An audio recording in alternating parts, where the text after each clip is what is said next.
Hola, buen día. Mi nombre es Damarisa Alonso Zacarías.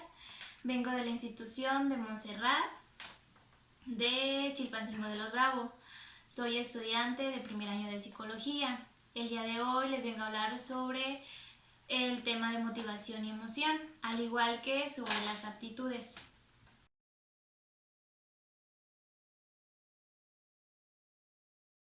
Empezaremos con el tema de motivación. Empezaremos con el primer punto que es la definición. Como dice, la motivación se define que es la necesidad o el deseo que activa y dirige nuestros comportamientos. Eh, para alcanzar una meta y las personas deben de tener suficiente activación y energía para tener esa motivación de hacer un objetivo o cumplir esa meta. Hablando sobre la motivación, esta tiene un elemento muy importante. Es la forma en cómo nos sentimos emocionalmente ante alguna situación o el caso en el que nos estemos presentando. La motivación a lo largo de los siglos XIX y XX, esta psicología hizo diferentes teorías. Hizo 4 teorías, que son la teoría del instinto evolucionista, la teoría de reducción de impulsos, la teoría de excitación y, como todos sabemos, la cuarta, la jerarquía de las necesidades de Abraham Maslow. Eh, como primer teoría, las vamos a ir definiendo. La primera teoría, como les dije, habla sobre el instinto y la psicología evolucionista. Esta habla acerca de que la conducta estaba controlada de fuerzas biológicas.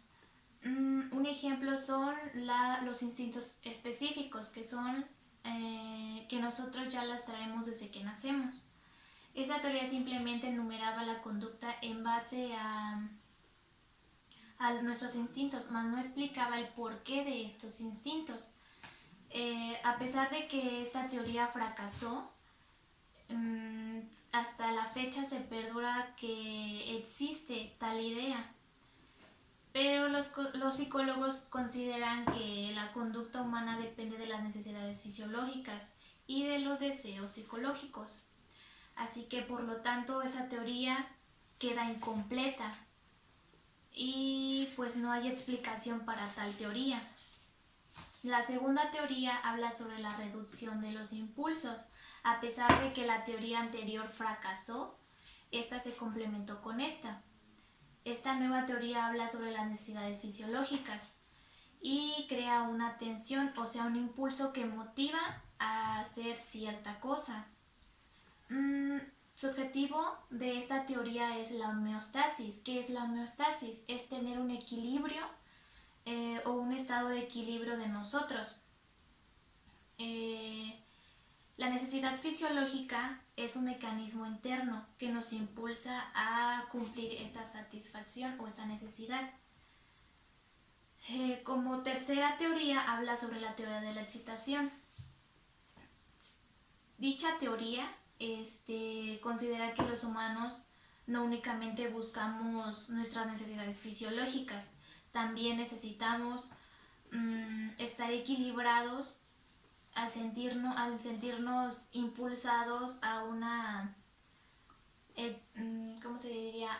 Una necesidad de estimulación. Los seres humanos buscamos un nivel óptimo de excitación, tampoco tener demasiado bajo, ¿por qué? Porque nos aburrimos, pero tampoco demasiado alto porque nos estresamos. Como les había comentado, la cuarta teoría habla sobre la jerarquía de las necesidades de Abraham Maslow. Esta expresa que hasta el momento debemos de satisfacer todas las necesidades, ya que este hombre hizo una pirámide con las 5 necesidades, que empieza desde abajo hacia la cúspide, que es fisiológicas, de seguridad, de afiliación, de reconocimiento, y la última que es de autorrealización. Según el autor, dice que debemos de tener insatisfechas las demás necesidades para llegar hasta la cúspide, o sea, la punta o el final o el éxito. Entonces, para tener hechas todas estas necesidades, debemos de tener esa motivación para lograr un éxito. La motivación tiene dos tipos de motivación, que son las extrínsecas y intrínsecas. Las extrínsecas son actividades que van con el fin de hacer algo que no queremos, pero sabemos que hasta cierto punto nos va a beneficiar. O sea que a pesar de que uno no quiera, o un ejemplo están en los niños, que los niños luego no quieren comer, entonces su motivación es de que si no como, mi mamá me va a regañar, mi mamá me va a pegar o va a hacer tal cosa. Entonces, ¿qué hago? Mejor como. La segunda es la intrínseca. Esta habla sobre las actividades que como medio no voy a conseguir nada, o bueno, son actividades por placer y satisfacción. O sea que yo quiero hacerlas, aunque sé que tal vez no voy a recibir nada o tal vez sí, pero los hago porque quiero, por placer, por satisfacción. Un ejemplo está en, ¿qué será? En las personas que les gusta mucho la ropa. Es de que no me beneficia en nada, pero sé que si me la compro me va a quedar muy bonita. El proceso motivacional, habla acerca, o bueno, también se le diría ciclo motivacional, como les hablaba al principio, la homeostasis. Todos tenemos un cierto punto del organismo humano que busca un equilibrio. Entonces, ahí es donde empieza el ciclo motivacional con la homeostasis. Como siguiente es el estímulo. Este estímulo aparece cuando uno tiene esa necesidad. Para tener ese equilibrio necesita un estímulo y buscar esa necesidad para tener un equilibrio. ¿Qué hace esa necesidad insatisfecha? Pues aún provoca un estado de tensión al cual uno motiva a hacer esa necesidad insatisfecha. Ese estado de tensión causa que produce el impulso o el comportamiento o acción que hace que uno realice tal necesidad. Todos tenemos una motivación a hacer ciertas cosas.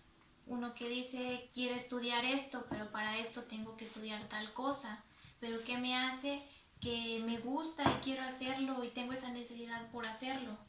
Mi estado de tensión es de que lo voy a hacer ya. ¿Por qué? Porque quiero realizar tal cosa. Hasta esto llegaría la definición de la motivación.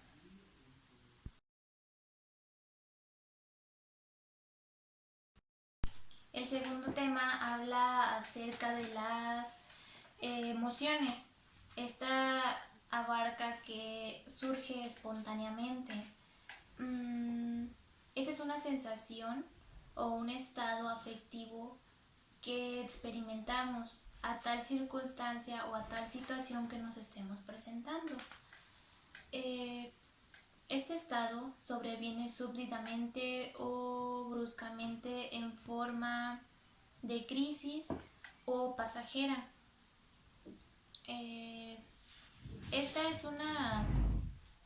Esta emoción surge innata hasta ciertas emociones, pero también hay emociones que vamos adquiriendo con el tiempo. Las emociones tienen tres teorías. La teoría de Jan y Leitch, la teoría de Cannon y Bark y la teoría de Schanter y Singer. Esta primera teoría, que habla de Jan y Larger, habla de que ambos dijeron que basábamos nuestras experiencias de la emoción en la conciencia de las relaciones fisiológicas o sensaciones físicas. O sea que nosotros nos interpretábamos con las emociones. La segunda teoría habla acerca de que nuestras emociones estaban formadas solamente por las respuestas fisiológicas, como la experiencia subjetiva de las emociones ante un estímulo. La tercera teoría habla acerca que es de Schanter y Singer. Hablaba de que esa teoría mantiene que las emociones son evolutivas, cognitivas con un acontecimiento, pero también las respuestas corporales. O sea, que dice que al igual de que había una emoción, teníamos o se nos veía en el rostro. Esa experiencia emocional depende de la percepción o en el juicio o en la situación en la que nos estemos presentando. Para resumir estas tres teorías, la primera teoría habla o explica únicamente desde su fisiología. La segunda teoría habla acerca de las cogniciones. Y la tercera teoría se basa en que une tanto la cognitiva con la fisiológica. Se agarra la teoría de Jan y Larget y la teoría de Cannon y Bark. Las emociones, todos decimos que de dónde vienen nuestras emociones, pero nuestro cerebro hace su trabajo para que tengamos diferentes tipos de emociones. El primer proceso emocional habla acerca de que la corteza cerebral, el hipotálamo, la amígdala, la médula espinal y el sistema límbico.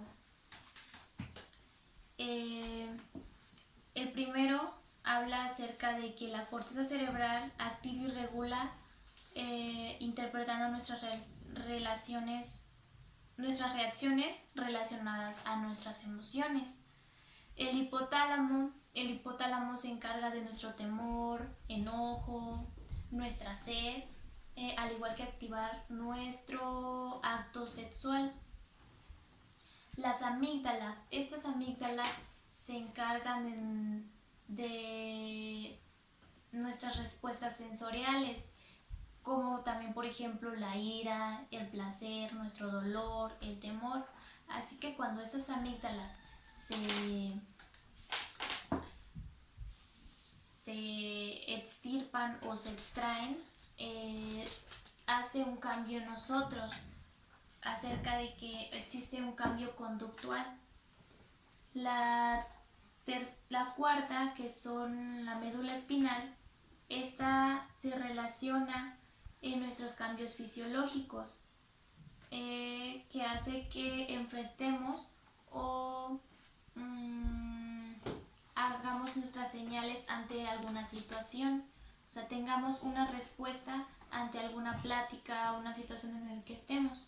Se me olvidó decirles que en el síntoma límbico, ayuda o se encarga con el hipotálamo de hacer su trabajo los dos para que haya estas ciertas emociones que les había dicho, que es el temor, el enojo, y de activar nuestro acto sexual. Las emociones tienen obviamente también fisiología para que regule nuestras emociones. Esta fisiología de las emociones se encarga o se divide en dos, que son los parasimpáticos y el simpático. El parasimpático se encarga de digerir, de descansar, de relajarnos, es como un freno para nuestras emociones. Y el simpático, que es como el acelerador de nuestras emociones, se encarga de nuestra protección, de nuestras reacciones del estrés, de tener una excitación. Las expresiones, al igual que lo que les acabo de decir, en todos o en todas, creo yo, en todas las personas, interpretamos nuestras emociones corporales, nuestro tono de voz y en nuestro rostro. Cuando estamos enojados se nos nota en las cejas, en la boca, en el color de nuestra piel, al igual que la forma en cómo hablamos o cómo nos dirigimos ante las personas. Las expresiones faciales nos sirven para qué? Para aumentar o para dar a conocer el cómo nos sentimos y mandar estas señales, nos las manda nuestro cuerpo para que demos una respuesta al cómo nos sentimos. Al igual que cuando estamos felices, damos una sonrisa, nos movemos mucho o expresamos nuestro cariño. Sin embargo, si no tuviéramos emociones, la vida, se imaginan, sería monótona, aburrida, y pues nadie percibiría el cómo nos sentimos o qué sentimos por las demás personas. Ni siquiera tendríamos relaciones afectivas, o la mente no buscaría como que el placer de la creación, o sea, no tendríamos el cómo demostrar nuestras emociones. Cuando tenemos nuestra pareja o estamos enamorados o queremos a alguien, demostramos hasta con la cara que estamos felices, alegres, que vemos a cierta persona. Estas emociones nos ayudan a adaptarnos y responder a nuestro entorno, tanto con placer, tristeza, felicidad, miedo. O sea, como les comentaba desde un principio, las emociones son impulsos involuntarios. Acerca de las emociones creo que sería todo. Y sería todo de mi parte acerca de la motivación y las emociones.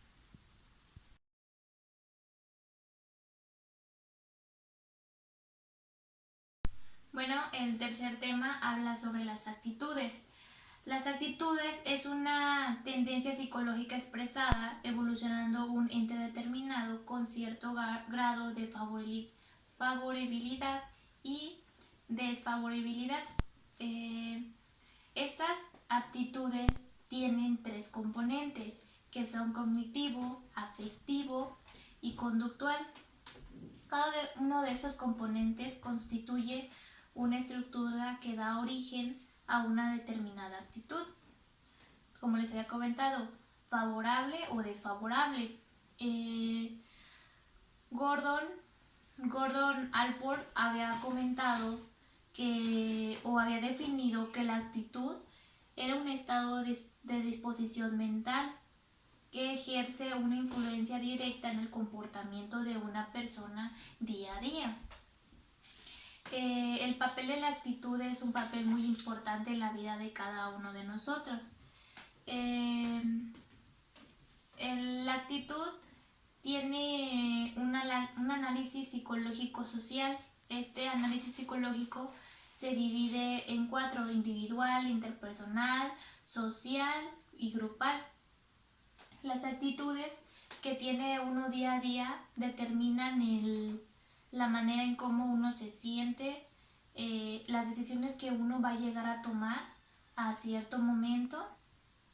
Estas actitudes son evaluaciones duraderas y en diversos aspectos de nuestro modo social o cómo nos envolvamos ante las personas. Las actitudes, al igual que las emociones, son transferibles, cambian de un momento a veces a otro. Estas actitudes se dividen en 4: egoísta, manipuladora, altruista y emocionista.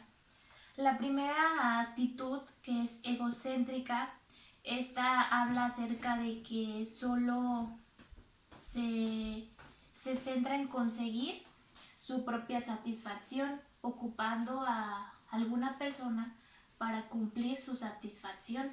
O sea, la forma en que solo busca su bienestar propio.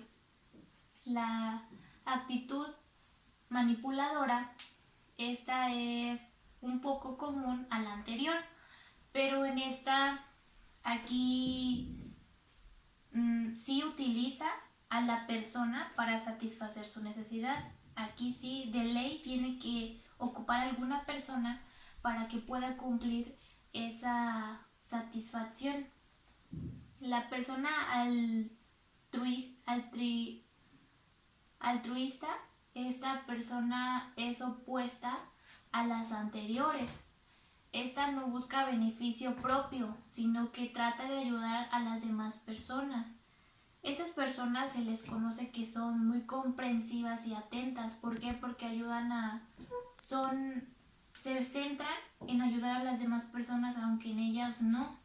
Simplemente se basan en ayudar, en comprender a las demás personas. La actitud emocional, esta se basa sentimental y emocionalmente hacia los demás. Esta, al igual que la altruista, esta se encarga emocionalmente y sentimentalmente hacia las personas. A estas personas con estas actitudes se le conoce que son muy sensibles y afectivas. ¿Por qué? Porque estas se preocupan cómo se sienten las demás personas, cómo son, qué sienten, por qué están así. Entonces, las actitudes, estas son 4 actitudes de ciertas personas. Es por eso que se dice que tienes una actitud positiva, pero también tienes una actitud negativa. O sea, se basa en tu logro y tu fracaso. Esas actitudes también tienen tres procesos que son los componentes que les había mencionado al principio, que es cognitivo, afectivo y conductual. El cognitivo es lo que yo pienso, lo emocional es lo que yo siento y el conductual es cómo voy a hacer tal cosa cómo voy a manifestar esa actitud para que yo actúe. La primera, que es la cognitiva, esta, como les había dicho, es lo que yo pienso, voy a describir mi actitud. La afectiva, lo que siento, mi segmento emocionalmente, lo que yo siento. El conductual es la intención de cómo me voy a comportar ante esa situación. Un ejemplo claro que es cognitivo, afectivo y conductual. Cognitivo, por ejemplo, mi sueldo es bajo. Mi afectivo, estoy molesto porque estoy ganando poco. Y como último, conductual, voy a buscar otro empleo para que me paguen mejor. Así es como se desarrollan estos 3 componentes, cognitivo, afectivo y conductual. Por ello es que comúnmente oímos la actitud, les había dicho, positiva y negativa, lo cual les digo determina nuestro éxito y nuestro fracaso. Para esto todos tenemos una actitud negativa, positiva hasta cierto punto. A veces nos sentimos como la actitud emocional, a veces nos preocupamos por los demás, pero de repente tenemos una actitud egoísta. ¿Por qué? Porque solamente pensamos en nosotros mismos. Para esto tengo 3 consejos para ustedes, que son, por ejemplo, salir a caminar por las mañanas, ir a correr. Si no estamos acostumbrados a eso, pues qué padre, vamos a tener una nueva actitud por desarrollar. Otra es relacionarnos. Yo sé que muchas veces les han dicho que se relacionen con personas que les den comentarios positivos, escuchar música positiva, ver películas de motivación, de éxito. ¿Para qué? Para que nosotros también estemos motivados. ¿Se imaginan si nos ponemos a ver pura película triste, música triste? ¿Qué actitud vamos a tener? Una actitud muy pésima. ¿Por qué? Nuestra actitud horrible de que vamos a pensar que somos así, somos acá. Entonces, esa es otra recomendación. Nuestra vida no es un camino de rosas, así que nosotros debemos de tener una actitud. Hay que levantarnos y decir: hoy voy a disfrutar mi día como que si fuera el último, con una actitud positiva. Voy a jugar, me voy a poner a leer un libro, hoy voy a comer sano, hoy voy a salir a correr, hoy voy a hacer cosas que tal vez atrás no pude hacer, pero con una actitud positiva de que voy a hacer esto y voy a hacer el otro. Entonces espero que esto les haya ayudado, y que espero los pongan en práctica estas recomendaciones que les acabo de dar. De mi parte sería todo y espero que tengan un buen día.